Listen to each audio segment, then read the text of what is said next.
Hello students, welcome to the best coaching classes. Last video में हमने fund flow statement के कुछ performance discuss किए थे। उस पर बेस्ड आज एक प्रैक्टिकल क्वेश्चन देख लेते हैं। देखिए, पार्टिकुलर्स गिवन है आपके पास, 2 ईयर्स की आपके पास बैलेंस शीट गिवन है और कुछ नोट्स गिवन है और एडिशनल इन्फॉर्मेशन गिवन है। सबसे पहला परफॉर्मा जो यूज़ होगा वो यूज़ होगा schedule of change in working capital. सबसे पहले जो परफॉर्मा में मैंने आपको पर्टिकुलर्स थे वो क्या थे, आपका फर्स्ट था पर्टिकुलर। देखिए, फर्स्ट था particular, then previous year, then current year, then effect बताना था इंक्रीज हुआ या डिक्रीज हुआ। आप चेक करिए बैलेंस शीट में कि आपके पास करंट एसेट्स कितनी है। देखिए, inventory, debtor, cash and cash equivalent आपके पास दोनों ईयर्स के गिवन हैं। आपको क्या करना है, प्रीवियस ईयर का प्रीवियस ईयर में पोस्ट करना है और करंट ईयर का करंट ईयर में। देन देखना है कि इंक्रीज़ हुआ या डिक्रीज़ हुआ। फाइनली अगर इंक्रीज़ हुआ तो कितना हुआ, आप इंक्रीज़ में पोस्ट कर देंगे, एंड जितना डिक्रीज़ हुआ वो डिक्रीज़ में जाएगा, जबकि करंट एसेट सारी इंक्रीज़ ही हो रही हैं। ठीक है, ऐसे ही आपको क्या करना है, क्वेश्चन में करंट लायबिलिटीज़ चेक करनी है। करंट लायबिलिटीज़ देखिए, आपके पास दोनों ईयर्स की गिवन है, दोनों ईयर्स की जितनी करंट लायबिलिटीज़ गिवन है आपने करंट लायबिलिटीज़ में प्रीवियस ईयर और करंट ईयर में अमाउंट पोस्ट कर देनी है। देन देखना है कि इंक्रीज़ हुआ या डिक्रीज़ हुआ। ठीक है, जो आइटम आपकी इंक्रीज़ हो रही है उसे आपने इंक्रीज़ में डाल देना है और जो डिक्रीज़ हो रही है उसको आपने डिक्रीज़ में डाल देना है। ठीक है, उसके बाद अब आप यहाँ पर सोच रहे होंगे कि यहाँ पर तो करंट लायबिलिटी यहाँ इंक्रीज़ हुई है, बट हमें ये बात ध्यान रखनी है कि जब करंट लायबिलिटी इंक्रीज़ होती है तब हमारी जो वर्किंग कैपिटल है वो डिक्रीज़ होती है। ठीक है, हमें जो इफेक्ट दिखाना है वो वर्किंग कैपिटल का दिखाना है। Is it clear? याद रखिएगा, करंट एसेट इंक्रीज़ होने से वर्किंग कैपिटल इंक्रीज़ होती है, करंट लायबिलिटी इंक्रीज होने से वर्किंग कैपिटल डिक्रीज होती है, और इसका वाइस वर्सा। ठीक है, ये बात ध्यान रखनी है। लास्टली आपको क्या करना है, वर्किंग कैपिटल करंट एसेट्स में से करंट लायबिलिटीज आपकी माइनस कर देनी है। ठीक है,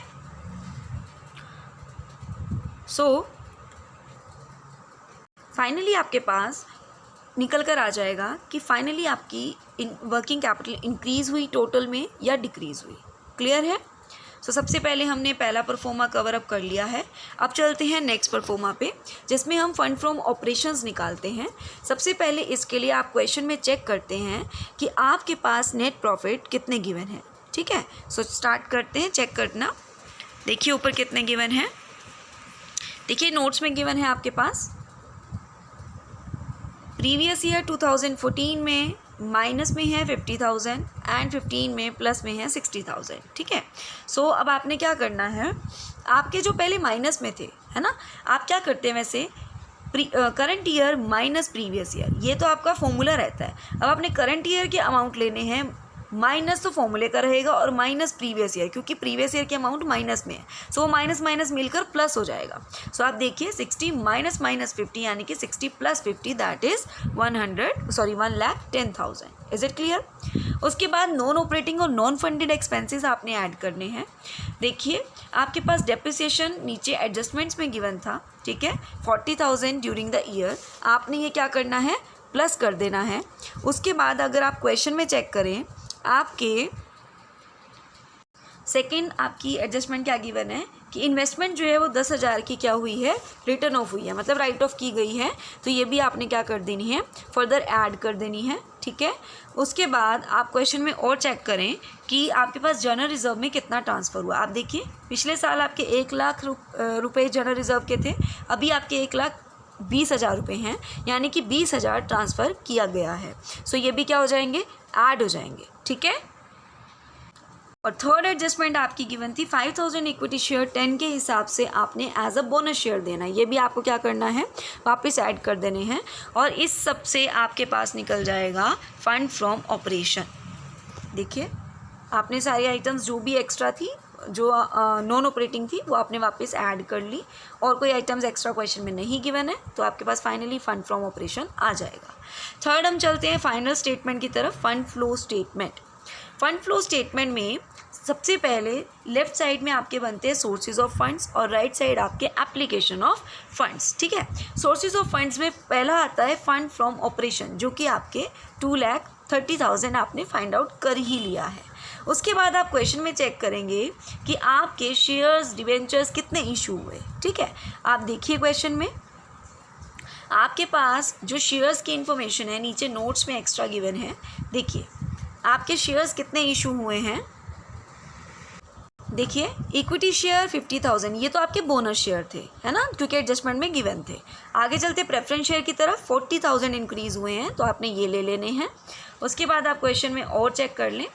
देखिए डिबेंचर्स आपके इंक्रीज़ हुए, इट मीन्स ये भी इशू हुए होंगे, ठीक है। यहाँ से फंड्स रेज हुए होंगे 1 लाख रुपीज़। सो आप देखिए सोर्सेज की साइड आपके पास यही 3 आइटम्स गिवन है। देखिए एक तो fund from operation, issue of preference share और इशू ऑफ डिबेंचर। अब चलते हैं एप्लीकेशन ऑफ फंड्स। इनके लिए आपको वर्किंग नोट्स चेक करने पड़ेंगे, क्योंकि आपके पास डेप्रिसिएशन गिवन था क्वेश्चन में, opening balance closing balance given था कुछ एसेट्स का, तो आपको फाइंड आउट करना है कि बैलेंस क्या रहा, ठीक है। सो देखिए फिक्स एसेट का हम अकाउंट बनाएंगे जैसे कैश फ्लो में बनाते थे, ठीक है। सबसे पहले जो ओपनिंग बैलेंस और क्लोजिंग बैलेंस गिवन है ब्रोट डाउन और कैरी डाउन करेंगे। डेप्रिसिएशन आपको एडजस्टमेंट में अभी गिवन था, जो कि अभी हमने ऐड भी किया था फंड फ्रॉम ऑपरेशन निकालते समय, यहाँ पर पोस्ट करेंगे। जो बैलेंस आएगा आप चेक करेंगे कि बैलेंस जो आया है वो परचेज़ की साइड आया है या सेल की साइड आया है ना। तो यहाँ पर आया, इट मीन्स आपने परचेज़ किया, राइट। तो यानी कि आपने फंड्स को यूज़ किया, ठीक है। सो परचेज ऑफ फिक्स एसेट कितनी आ जाएंगी 40,000। इज इट क्लियर, ठीक है। नेक्स्ट आप बनाएंगे गुडविल का। गुडविल आपकी ओपनिंग बैलेंस 36,000 गिवन है और क्लोजिंग बैलेंस जो आपका गिवन है 1,27,000 गिवन है।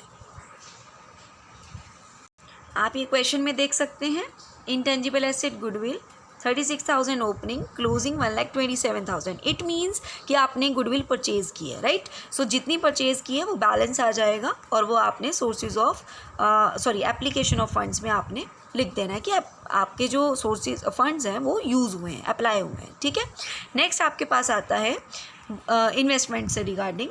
इन्वेस्टमेंट में आपके पास ओपनिंग इन्वेस्टमेंट जो क्वेश्चन में गिवन है वो है 50,000 एंड क्लोजिंग इन्वेस्टमेंट आपके पास गिवन है 2 लाख, ठीक है। चेक कर लेते हैं एक बार। देखिए ये देखिए आपके पास ओपनिंग 50,000, क्लोजिंग 2 लाख, क्लियर। उसके बाद आपके पास एडजस्टमेंट गिवन थी, इन्वेस्टमेंट 10,000 की डिस्कार्ड हो गई है, राइट ऑफ कर दी गई है। सो आप क्या करेंगे, इन्वेस्टमेंट को जो है प्रॉफिट एंड लॉस से डिस्कार्ड कर देंगे, मतलब कि लॉस हो गया आपका, ठीक है। सो बैलेंसिंग फिगर आपका क्या बचा 1,60,000। क्या बचा 1,60,000। ये आपका, इसका मतलब आपने परचेज़ किया, क्लियर है। क्योंकि एसेट्स में क्या होता है, एसेट्स अगर डेबिट में आ रही हैं इट मीन्स आप उन्हें परचेज़ कर रहे हैं, और क्रेडिट में है तो इट मीन्स आप उन्हें सेल कर रहे हैं, क्लियर।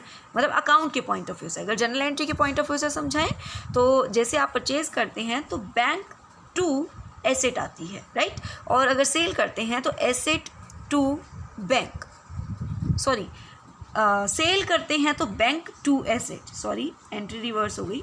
सेल करते हैं तो बैंक टू एसेट और परचेज करते हैं तो asset to bank, asset to bank, ठीक है, परचेजिंग के टाइम पे। तो पोस्टिंग करते समय क्या होगा, एसेट का अकाउंट बना रहे हैं, एसेट का लेजर बन रहा है ना, जो भी एसेट बना रहे हैं लाइक फिक्स्ड एसेट, इन्वेस्टमेंट, ठीक है। तो टू बैंक आता है जब परचेज करते हैं। तो देखिए टू बैंक में जब बैलेंस बचता है तो इट मीन्स आपने वो परचेज किया है, ना कि सेल, क्लियर है।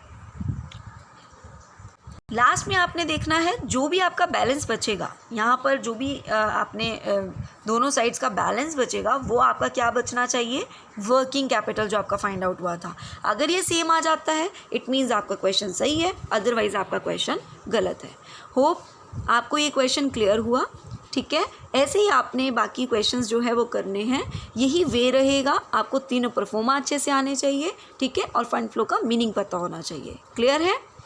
होप वीडियो पसंद आई, अगर पसंद आई प्लीज़ लाइक कीजिए, शेयर कीजिए, चैनल सब्सक्राइब कर लें, साथ ही साथ बेल आइकन क्लिक कर लें ताकि आने वाली वीडियोस के अपडेट्स आपको मिलते रहें। Thank you and have a nice day.